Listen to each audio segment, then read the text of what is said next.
good afternoon, good evening, and good night. Thank you for downloading the Faith Life podcast of Discovery Fellowship Church. I'm your host, Pastor Nathan, here with my co-host, Pastor Matt. Hey, guys. As always, if you haven't done so already, please take a minute and leave us a review on iTunes or Apple Podcasts, Spotify, wherever you downloaded this podcast. If you leave a review, it actually helps other people to find this podcast. So it would really help us out. Like, give it 5 stars, write a little sentence, talk about the ChatGPT thing. I don't know. But leave us a review, again, on Apple Podcasts, Spotify, or wherever you downloaded this. And as always, if you'd like to be a part of the conversation here, you can email podcast@dfchurch.com. That's, again, podcast@dfchurch.com. We have a couple letters to read today. But first of all, Matt, we are getting ready for VBS. How are you feeling? Oh, man, it is crazy right now. Our VBS starts this Monday, the first Monday of June here.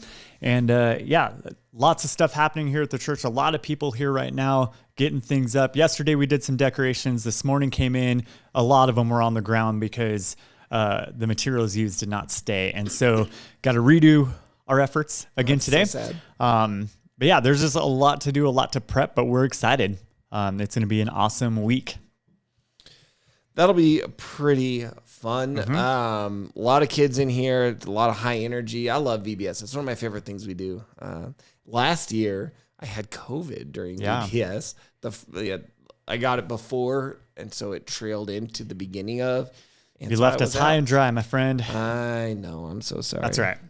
Well, with that in mind, we're going to keep it maybe a little bit shorter today so that we can get back to decorating the church. But let's jump into some news. I think the biggest one I see right now, and again, when we talk about politics, it's kind of dumb. But at the same time, it's like, well, this is going to affect a lot of stuff. I'm sure. Is it because us talking about politics is dumb, or just politics in general is dumb? Politics in general are dumb, I think. Not necessarily because you and I are talking about it. Yeah, it's not you and I necessarily talking about it that makes it dumb. So the debt ceiling bill got passed. It's heading to the Senate. And so the question is, does anybody really care about this? I think we all would say we don't really like the actual talking about it. Right. I don't know. Who cares? But what impact will that have? What are the ramifications of some of this stuff? And it was like, if it hadn't have passed and the U.S. starts defaulting on things, what does that do? Which it looks like maybe that'll be avoided. That'll be avoided because of this, which I guess is good. But I mean, we've been doing this for years now where we're just continually increasing the debt ceiling. Right. And so at what point do we say, should we find out ways to maybe not spend quite as much? And I know there's issues on all sides of this, but some of the numbers of things that really have nothing to do with the well-being of our country and our citizens and the amount of money spent on that has got a lot of people upset currently. And so, I don't know what it really affects for me today, but in 20 years, what is that going to do to America? Yeah, and I mean, there are some people that it is going to affect, like if you're on like the SNAP, like the benefits. Yeah. There's some things that maybe have changed in that. As part of this agreement that they've come to? Right. Okay. And it's, both sides had to make concessions, which is good to see. Like, that's how you are supposed to work together, right? Nobody's going to get everything that they want.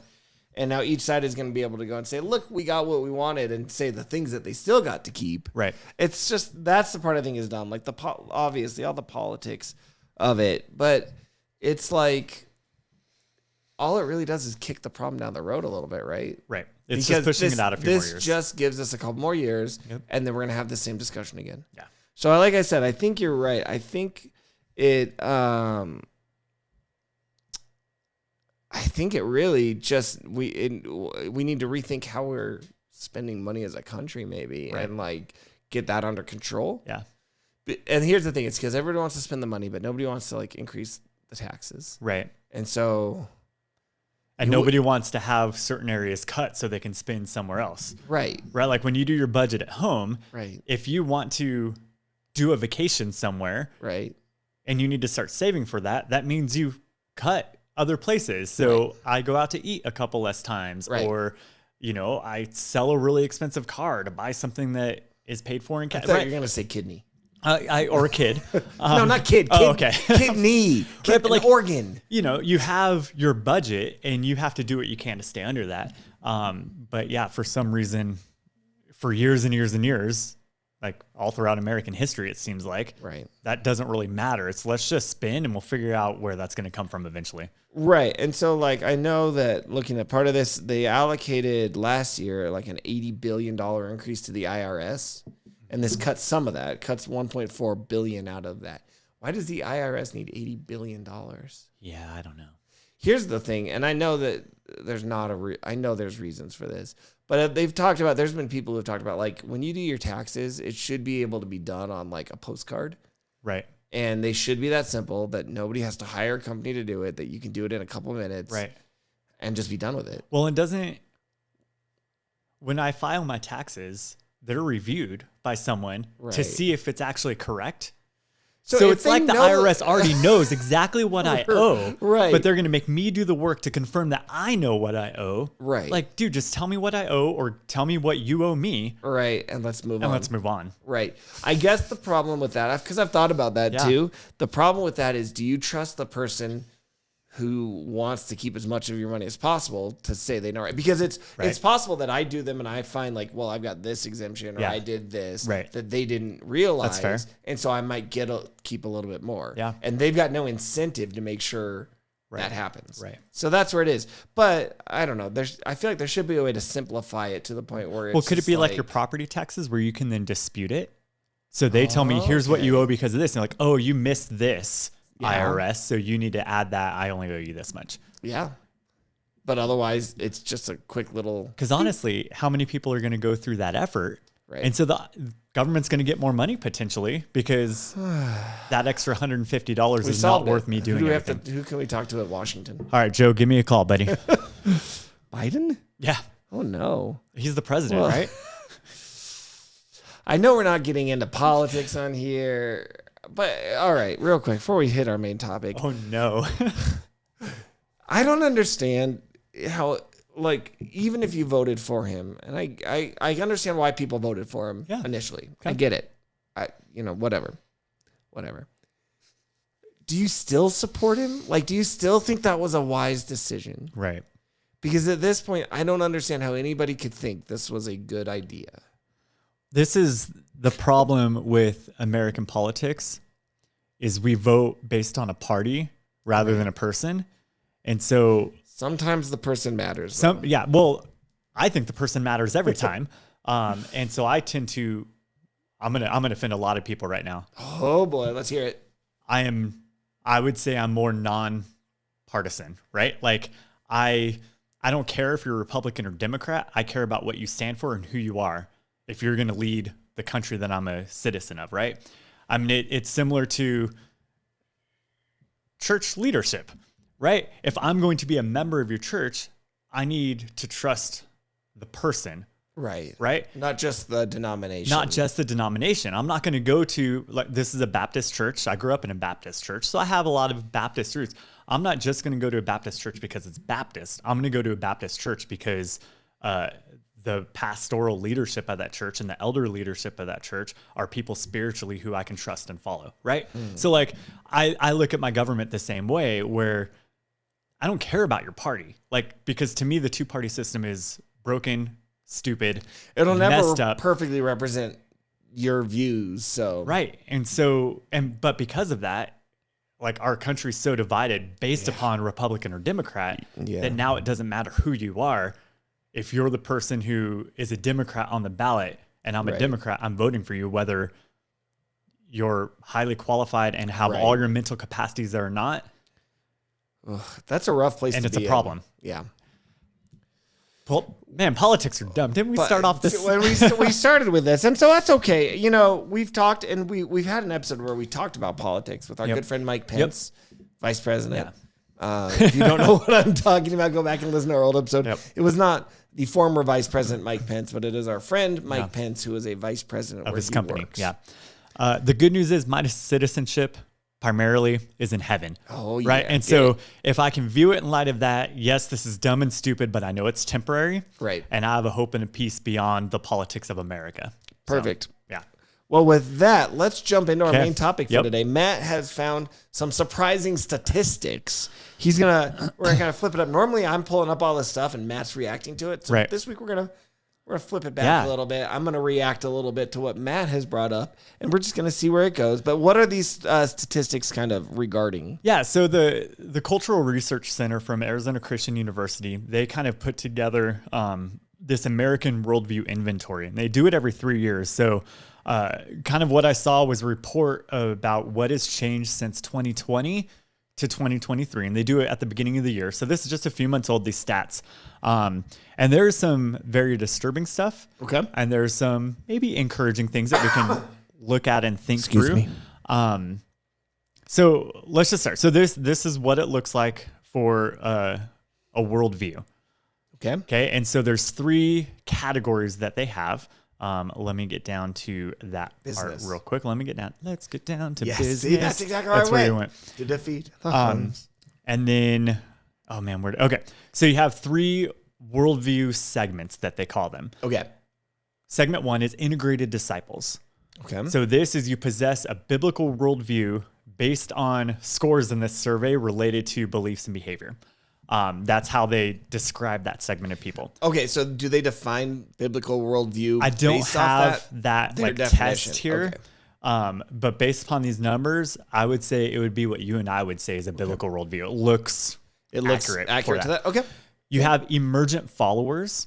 Okay. These are people who possess a significant portion of a biblical worldview based on scores related to beliefs and behaviors, but not enough to qualify as a true biblical worldview. So it's like I believe some of the Bible, but not all of it. Maybe it's not the inerrant word of God or whatever it might be, right? Okay. So there's a few things there. Then the third category, they call them world citizens. They possess a worldview completely other than a biblical worldview. Maybe they have a few beliefs and behaviors that are consistent with biblical principles, but they aren't ascribing them to that. Yeah. So maybe that second one is almost like people who know a lot about the Bible, but they don't necessarily live it. Yeah. Nominal Christians, maybe Sunday Christians, as we used to call them. Right. There's a song by Value Pack, I think. Oh, yes. Value Pack. Value Pack. I haven't heard them in a while. Yeah. Okay. So in 2020, integrated disciples, people who had a... When in 2020? Like pre-COVID? Pre-COVID. It was like January, February when they do this survey. Got it. And I actually read another stat this morning that said the amount of Bible reading decreased significantly amongst self-proclaimed Christians during COVID. During COVID, which is weird to me time. Because I'm home all day, every day. Right. I can actually start like this good routine of just getting into Bible reading carried on, but it decreased dramatically. Wow. Is what this said. So anyway, that's integrated disciples, early 2020, 6% of American adults passed, I guess, right? Have this 6% of adults, what they would call a biblical world view. Now, what would be interesting is if they would look at what percentage of self-proclaiming Christians pass this number as well. I think this might, so the emergent follower category might be where that is. So that number in 2020 was 25%. And then world citizens was 69% of Americans had no biblical worldview. It's not surprising given the way that things are. Right. But it's also this should be kind of an embarrassing statistic for the church, right? Because our country that we are supposed to be impacting with the gospel and teaching and building up disciples, 70% of them we failed with. Yeah. That was 3 years ago. And that was 3 years ago, and it's gone down, you said, right? Or that number goes down. The number of world citizens, as they categorize it, right? So non-biblical worldview is up to 82% as of early this year. Holy cow. Now, 82%. Now, what's crazy, remember from a couple weeks ago we talked about this, I think it was something in the 70% of religiously unaffiliated people had no interest in learning more. So, and I don't know if we've talked about this, Nathan, but I know you and I have individually quite a bit. I just don't know if we have on this podcast, but we've talked about hard to remember what was here and what was just we've talked a lot about how the church as a whole, the Christian church, failed the people around us during COVID. It was such a great opportunity. Yes. And we blew it by fighting with each other too much. And so I'm wondering if a lot of this has to do with that, because this is like right before COVID. Right. And now, and we've seen it in our church. I've talked with other church leaders, churches in decline. We have massive issues with our ability to reach people because there's this perception of Christians that we are bigots, we're hateful, we're hypocrites. And sure, I mean, we're flawed, sinful humans as well, but like Scripture tells us that the world will know that we are Christ's disciples by the way that we love. Right. And we're known for our hate. Right. And so that kind of gets into like that question. We talked about this 2 weeks ago of like, are we known, or no, we talked about this last week. This was Lex and I talked about this. Are we known by what we are for or against? Yeah. And right now we're mostly known for what we're against. Yeah. So integrated disciples with these numbers. Yeah.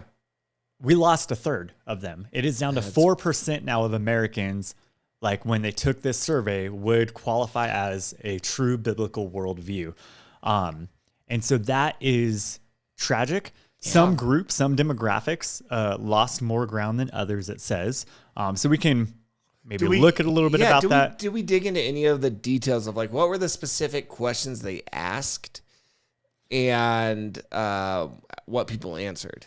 Yeah, so we might have to do like a round 2 on this and find the survey and like you and I talk through it. Yeah, because that would be Would fascinating. we even qualify with it? I would hope we'd qualify with a biblical worldview, but like what are their parameters? Right, what are their parameters? That would be interesting. But like you said, it's really fascinating because it seems like our country is just increasingly moving away. Yeah. Now, I know we're in the post-Christian society, as people call it, right? Post-Christian society. And that's kind of a unique thing because there's a lot of pre-Christian societies, right? There's a lot of places that have never had any type of exposure to Christianity that the church can come into and speak into that, and it can change things.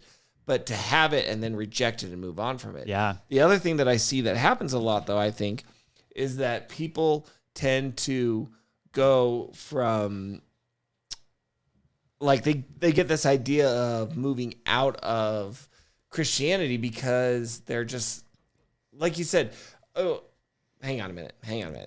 I just got completely, like, my brain just got all twisted around for a second. Yeah.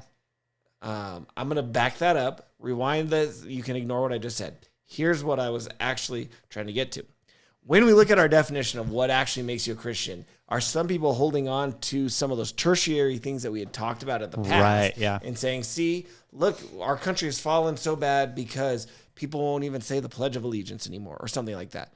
And it's like, well, like our Christianity is in decline because of this factor or this factor. Yeah. Things that are not necessarily actually Christian, like maybe we're rejecting some cultural things that had grown on top of Christianity and we had excised that out. And so now you could say, well, it's less Christian now, but we've actually not gotten rid of biblical belief. We've just gotten rid of extraneous stuff that didn't need to be there to begin with. Okay. Yeah. So actually I found a few more details here in this survey that might help us as we talk about this. So the research identified 4 behaviors that have become less consistent with biblical teaching in the past 3 years. Okay. One of the 4 unfortunate behavioral transitions, I'm reading from the report itself right now. Okay. One of the 4 unfortunate behavioral transitions concerned whether people describe themselves as deeply committed to practicing their religious faith. So prior to the start of the pandemic, 60% of adults made that claim. Today, it's less than half. It's 48% claim to be deeply committed to their religious faith. So whether that's Christianity or not, whatever so just it like is. Okay. A commitment to your faith in general, no matter what it is, has dropped drastically. So again, this isn't just like a Christian issue. This is a secularization issue of our culture in general. Or at least a rejection of organized religion, because I bet a lot of people would be like, well, I'm spiritual. Yeah. So what's interesting is they have a really unique term that I hadn't heard before. I don't know if maybe you have, and I'm trying to find it again. Did I just go to a different page? I did. Okay. So they call these sage cons. This is a subgroup of the nation that are most likely to possess a biblical worldview. Sage cons is spiritually active, governance-engaged conservative Christians.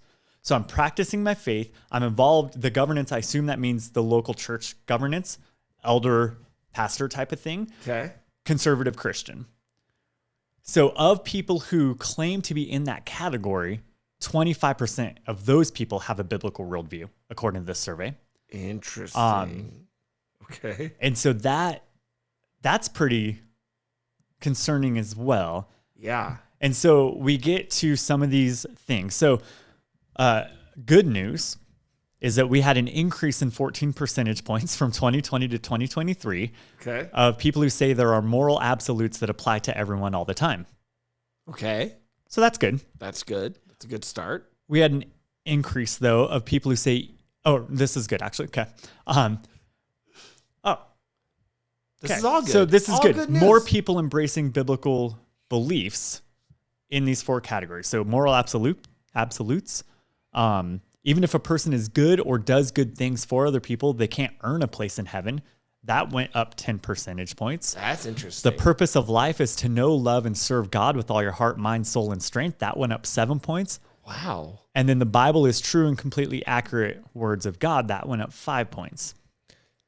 Okay. So these are good. Those are things moving the way we'd want them to. Yeah. Now these are, one of the most frequently measured religious behaviors of church attendance. Yeah, we know church attendance is down like crazy. Yep. In fact, this survey shows a loss of about 15 million church-going adults each week in America over the last 3 years. Oh, wow.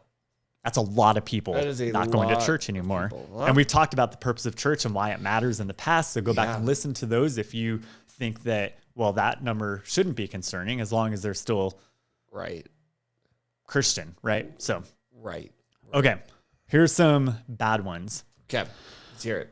You have a unique God-given calling or purpose in your life. That is down 20%. Wow. So people are feeling purposeless. That's an interesting statistic, and it should, again, speak to where the church needs to pay attention to what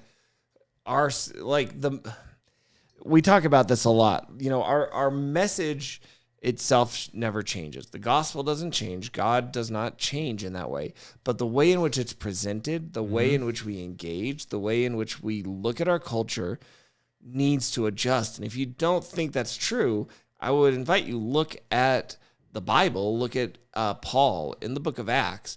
When he talks to Jewish people, he goes into the synagogue. He starts with the Old Testament, which is their cultural background, and he goes through all that, and he presents the case for Jesus with that as the backdrop. When he talks to Greeks, he references, the Mars Hill sermon where he talks about the unknown God, and he makes use of something that's already in their culture. Right. He changes the method. He doesn't just do, here's my gospel presentation, and I just spit it out regardless of who I'm talking to. He actually approaches every situation with what it needs. And so while our message doesn't change, our methods need That's good. So these numbers I'm giving, these are changes since 2020 in adults' religious beliefs and behavior. Okay, so that's what they're categorized as. So that was the purpose one. Human life is sacred, down 10%. Down 10%. That's kind of sad. God is the basis of all truth is down 6%.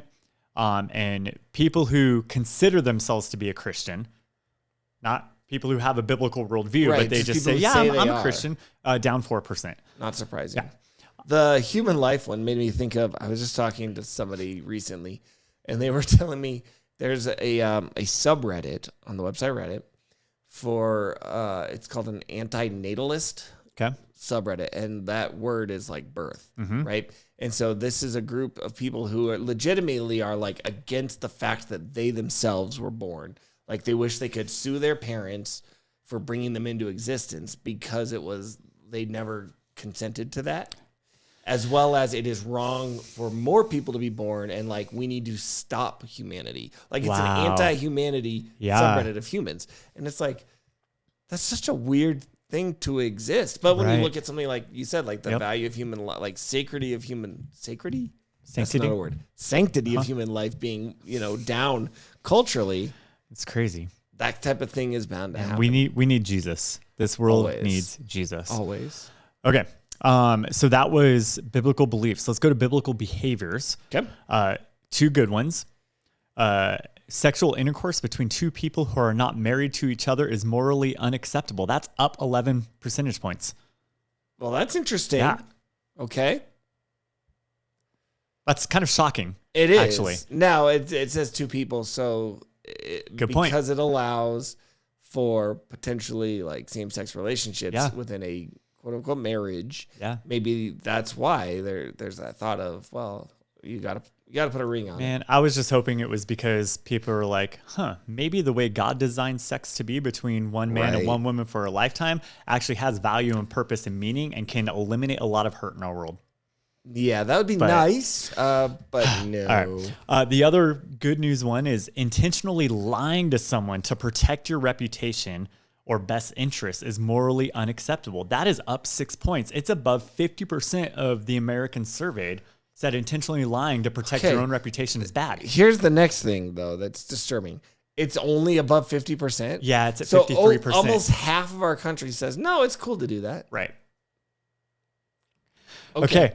Well, you spun that in a bad way. I'm so sorry. I know let's it's good that it was up, but at the same time, I'm sad that it was even that low to begin with.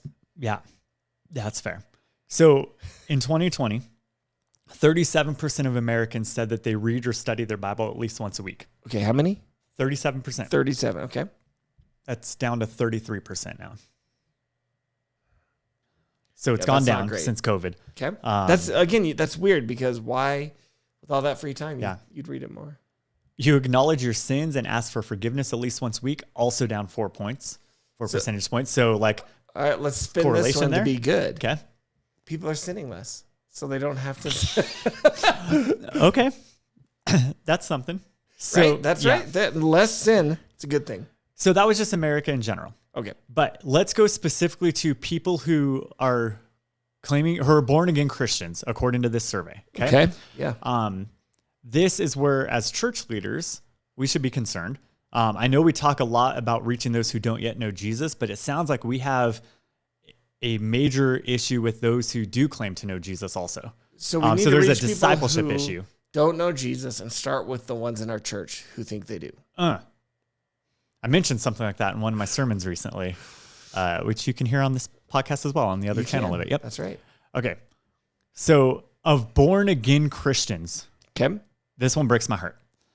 You have a unique God-given calling or purpose in your life, right? We already saw that issue in the general survey. Now the born again Christian, down 42 percentage points from 88% in 2020 to 46%. There is a mental health crisis going on right now because we know that.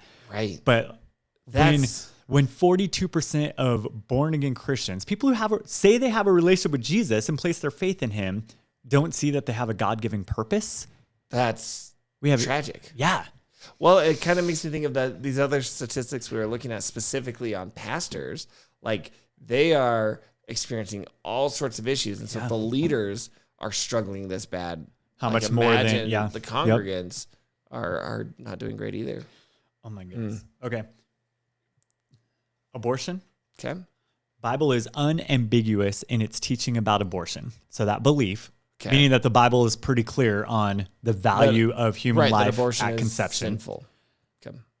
That is down 14 percentage points. 44% of born again Christians believe that the Bible's pretty clear on what it says about abortion. Wow. Jesus did not commit sins during his time on earth. Okay. Also down 14% to 44. Okay, so only 44% of Christians believe that Jesus believe was in sinless. the sinlessness of Jesus, which is kind of an important part of him being God and the whole he became sin who knew no sin type of thing. So again, I need to ask, why have we failed so much as a church then? Because this to me is a failure of leadership.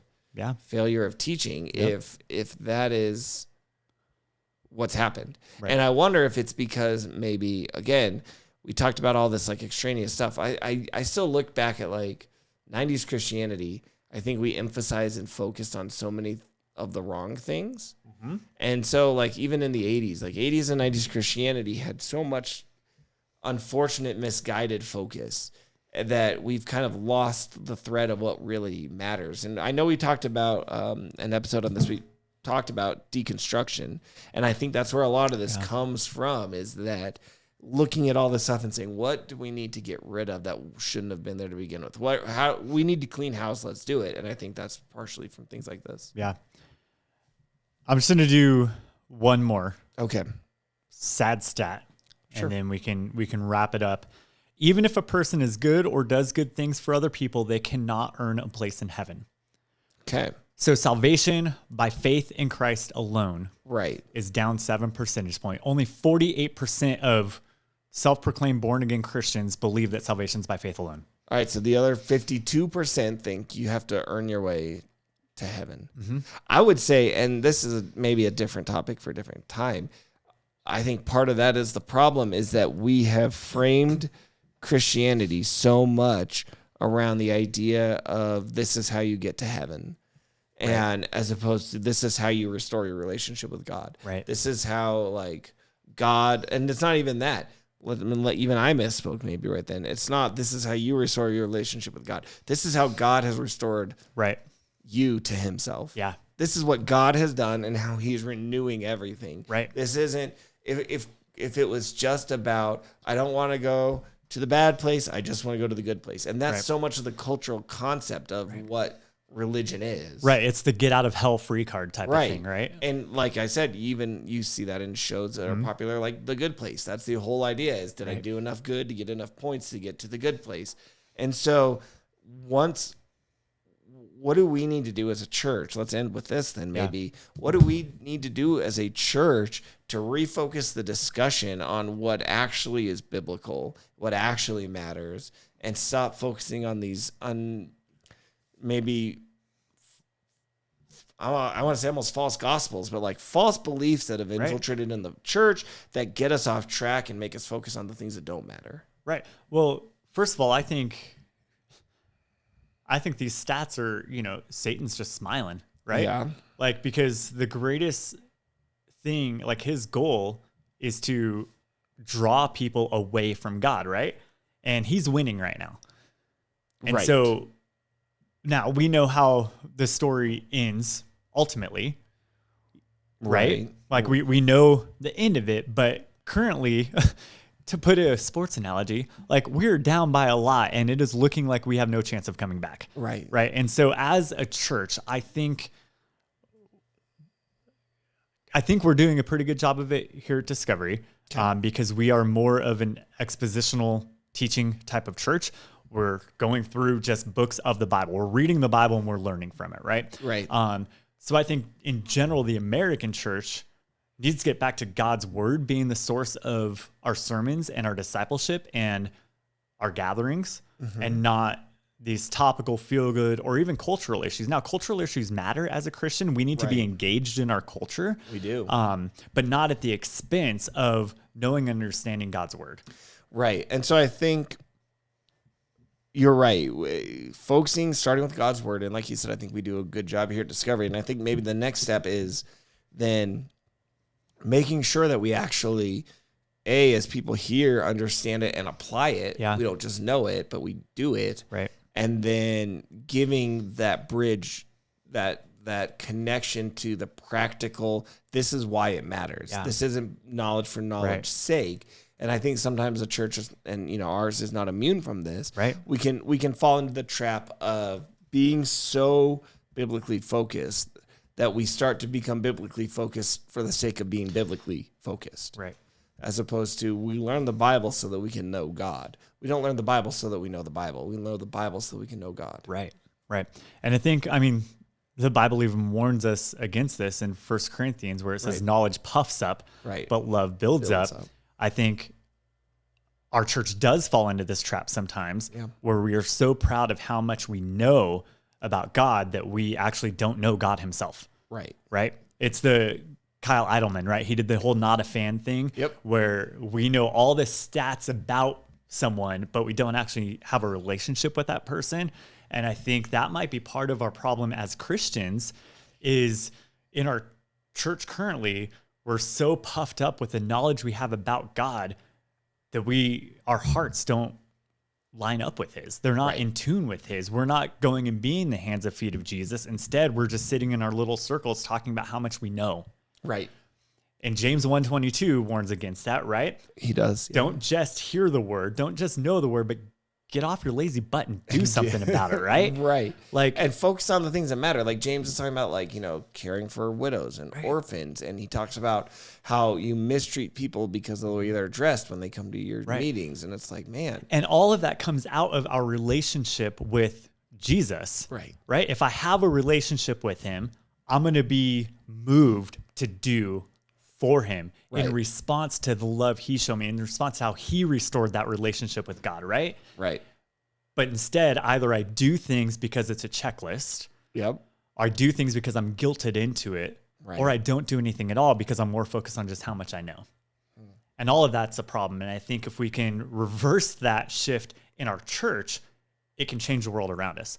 I'm not just talking about Discovery. Whatever church you go to, wherever you are, the church in America, the church worldwide, I think has this issue currently, at least in some of the, like, I know people in England who their church experiences the same type of stuff.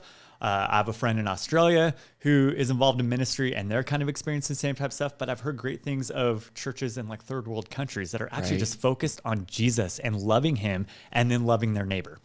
That's awesome. Let's do that more. Let's do that more. So with that, let's move on to our Chat GPT section. Now, again, remember, if you want to sponsor this, I think it's $20 a month. You can pay for 1 month. So for just $20, it's like for just the cup of coffee, for just the price of a cup of coffee. That's an expensive cup of coffee. Every day. Or every week. Every week. A week. Yeah, one a week. You could sponsor ChatGPT 4 so we could get even more crazy answers than GPT-3. Just email podcast@dfchurch.com and we will even let you pick one of the prompts. But today we are going to be reacting to this one. Give me the top 10 Bible characters who would be hilarious on social media. Yes. All right. Okay. So if they had, here's who the ChatGPT thinks would be great people for social media. Okay. Hilarious. Even. Hilarious. And we'll see if you agree with these. Okay. Number 10, Elijah. I don't think of Elijah and don't think of humor. No. But it says Elijah's confrontations with the prophets of Baal or Baal and his witty comebacks could provide amusing and spirited exchanges on social media. Okay. So if they were like posting the prophets, like they had a group like, hey, Baal, you're awesome. And Elijah would comment like, yeah, maybe your God's sleeping, huh? Right? Like that type of an exchange. Yeah, like I see that. He's giving funny comebacks on Facebook. Okay. Sure. Maybe. Rahab. Oh my. She humorous? What type of social media is she making? Oh no. Rahab's quick thinking and resourcefulness as she hid the Israelite spies in Jericho could be shared as clever and humorous tales. Okay. So she would be the one who's like, all right, guys, story time. Yep. I hid some guys in my basement. Oh man, last night? Yeah. Yeah. Okay. And people are going to be thinking, yeah, I'm sure you had a bunch of guys over at your house. Right. And she's like, but no way. It's not what you think. Right. See, that could be funny. Oh, it's like, that did not go the way I expected it to go. So all right. Okay. Naaman's journey to find healing from leprosy and his comical interactions with Elisha could offer moments of laughter and humility. All right. That's a deep cut. That is a deep cut. I'm trying to remember the details of what happened with him. I know he had leprosy. Right. And was he the one who had to go in the river? Well, what was his story? Yeah. Why don't I remember Naaman's story? He was the commander of the army, right? So like, I mean, we're going to get some military vibe from him on social media, I imagine. So maybe that's part of it. He's the one posting the American flags. Okay. So 2 Kings 5. That's where we find him. Okay. Now Naaman was the commander of the army of the king of Aram. He was a great man in the sight of his master. He was highly regarded because through him the Lord had given victory. He was a valiant soldier, but he had leprosy. So maybe like he talks about the pain. Yeah. So let's go down to him getting cured. How he got the cure. How he got the cure. Not the band. They played at his graduation. Nice. And, that could be a fun little thing to post on social media. I don't know. Okay. What would different Bible characters' favorite modern musical artist be? That's a weird one.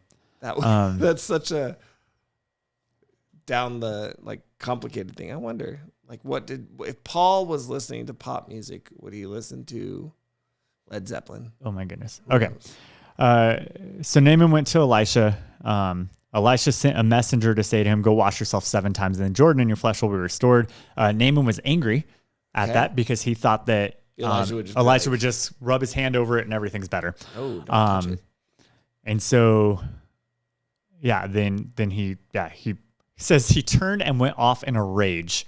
Okay, so this could be funny. So he could be, went to see Elisha, thought he could heal me, said to go to a river. 0 out of 10 would not recommend. Right, yeah. It's going to be something like that. He's going to review bomb him. All right, who's next? Number 7, Balaam. Balaam's conversation with his talking donkey and his struggles with his own greed and pride could be portrayed in a comedic light. 100%. I would love to see him on social media. If the donkey kept talking. Like it was just like his sidekick who always talked. What if the donkey also had social media and then commented on Balaam's posts? I love it. Yeah. I don't think his thumbs could do it. He uses his ears. They're pointed. Number 6, Zacchaeus. Oh, the poor little dude. As a short tax collector, Zacchaeus attempted to navigate daily life, and his humorous encounters while trying to see Jesus could provide amusing anecdotes. Yep. Short people. He'd be in like short people. All right. So again, these are hilarious. Number 5, Job. Aww. Had another kid die today. Ha ha. LOL. Why would... Despite his trials and tribulations, Job's sarcastic and ironic commentary on his suffering could bring a touch of dark humor to social media. Oh, okay. I see where AI went with this. Okay. Yeah. I don't know. That wouldn't be necessarily funny, but it could be, I guess, in the right light.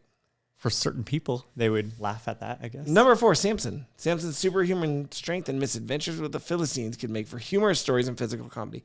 Yeah, he's like, hey, gave my wedding guest this riddle. They're never going to guess it. Watch my in-laws try to guess a riddle that actually doesn't make any sense. Right. It was just a personal anecdote of something I saw. Right. How it's are not they even ever a gonna riddle. Know that? Exactly. There's no way for them. They shouldn't have agreed. That I would have called foul on that. Like, that's not a riddle. All right. Number 3, Peter.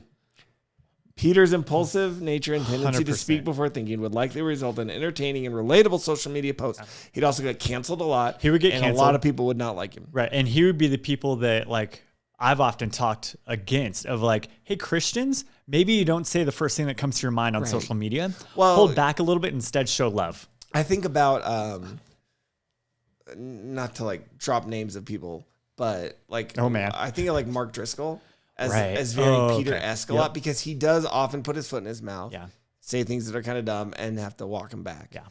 But it's because he got passion, and sometimes passion leads you that way. All right. Number 2, Jonah. Jonah's experiences being swallowed by a big fish and his reluctant journey to Nineveh could be recounted in a comical and self-deprecating way. Okay. I like that. And number 1, do you have any guesses? Jesus. No, Jesus was not on the list for humorous social media. I thought flip some tables today. Yeah. Oh, man. King Solomon, known for his wisdom and wit. Okay. Solomon could share clever one-liners and humorous observations on various topics. I'm Although Jesus was funny, so... Right. That's your list for today, man. I love it. Now, if you're on social media, make sure you follow us on all of our Discovery Fellowship Church accounts. We are on YouTube, Facebook, Instagram, TikTok, you name it. We are there just about. We're even on Twitter, but not as much. Right. Would you like to see us more on Twitter? Email podcast@dfchurch.com and let us know, just like our good friend Jeremiah did. He said, he wrote in to say, just checking in, saying hi, which again, you can do. Even if you don't have anything to say, just email podcast@dfchurch.com and say, hey, I was listening. Just wanted you to know I was here. I love to hear from you guys. He said, I appreciate the challenge of being for something versus what we are against. This goes back to what we talked about last week with Lex. Way to go, Alexis. Thanks for filling in for me while I was gone. Appreciate it. That's right. She did a great job. We should have her back on sometime. We can do three-part. We can hook up a third microphone, right? Yeah. We just need to get the other camera going, but we could do it. Love it. Here's the question that he asked. Why, as American Christians, is it so easy to look down on the poor? Is it because we see being poor as lazy and therefore controllable? Or is it that we all want to be better than others and that is easy to pick on? After following along those, what point does being poor become about behaviors and therefore fall into the no work, no eating that Paul preaches. So Interesting. do you think the first part, he says, why is it so easy for American Christians to look down on the poor? Do you think that's accurate? Do you think we have an issue of looking down on poor people? I don't. It's tough because even the way we answer this might betray a little bit of your attitude. Because when I see somebody who's begging for money, do I think that they're poor, or do I think, like he said, well, they just are lazy asking for money? Right. I think the problem, not just as American Christians, just as people in general, is we're very judgy. Right. And so I think he mentioned something about, is it just easy? And yeah, it's easy to judge them. Sure. I don't think, generally speaking, we look down on them as a like big C population of the church, but I think individuals do. I mean, you see, I think a lot of this might come from the fact that so this goes back to how we started today's conversation when we talked about politics and the two-party system. Yeah. Republicans generally are not the ones pushing agendas to help the poor and marginalized. It's the Democrat side. Republicans are also generally the Christians. And so maybe that's part of the perception is as like Republicans / Christians, because we've conflated the two ideas. Yep. We're not for the poor, therefore we're against the poor. I don't think that's true. And biblically speaking, we are for the poor because they're children of God still, right? They are created in the image of God. They have value and worth just as much as a rich person does. And I talked about this sometime recently on the podcast, and it's that conflation, because what it's like, it's because the Democrats generally view social programs and government's responsibilities caring for the poor, whereas the Christian side should be, it's the individual who takes care of the poor, not up to the government. Yeah. But now we've conflated it so much where we've said, well, taking care of the poor means you're a Democrat, which means I can't have anything to do with it. Right. As opposed to saying, I don't think the government, that should be their role. And I'd rather we take care of the poor this way. And we're both trying to do the same thing. We just have a different way of looking at it. Be accomplished. Yep. And I know for me, I'd much rather find ways to help that person. Yeah. More than just, I have a $5 bill in my pocket as I drive by you. All right. Do you want me to ask a question that might be controversial? Let's do it. All right. So let's frame it this way to start. Do you think that Christians should want their religious beliefs represented by government actions? Like, should the government pass laws in line with Christian beliefs? Should they? Yeah. No. Do I wish like the government would, like everyone in the world would just be a Bible believing Christian? Yeah. But I don't. All right. I need to not put my faith in the government that way. My faith is in Christ. Okay. Like Christ alone. Right. And so, yes, I want someone in office who's going to represent those values, but that is not the purpose of my government. We've never seen that in like history, essentially. All right, let me take it another step. Yeah. Should a Christian, if the option comes up to vote for a law that will enact a Christian value, should they support that? Is it for the good and welfare of the people in my community? Because ultimately that's how I should vote, right? It has less to do, like, and really as a Christian, that's what my heart should be for, like, to love God and love people. And so it's a love people part. Okay. And so I shouldn't expect my government to ever love God. Right. But my government's job is to promote the welfare of the American people, right? Okay. Well, guess what? As a Christian, I want that too. Right. Now, welfare looks different. It's not like financial prosperity. It's spiritual prosperity from the biblical side. Well, and I think where I'm kind of in my brain that I see almost it's a strange thing. And that's why I said this might be controversial. Because, for instance, if we had an option to pass like very pro-life legislation, we're going to, because that's as a Christian, I want to do that. 100%. If we, let's say they pass a law that said, something about like prayer in school, most Christians would be like, yes, let's do it. Let's support that as an option. Yep. Right. If we get the opportunity for Christian values, we love the government to represent those. And I'm going to vote for it every time. Unless it's welfare for the poor. Because that Christian value, we don't want the government to support. So why do we pick and choose which ones we want the government to support? I think that's an interesting question. Yeah. And I don't necessarily have an answer right now. Maybe for another time. I love it. Because we're going to wrap it up for today. We're getting at about that hour mark. So, 50 minutes. So, again, thanks for joining us on this week's episode. If you want to let us know topics you would like us to discuss, email podcast@dfchurch.com, and we will put that into the rotation. Love it. See you next week. Bye, guys.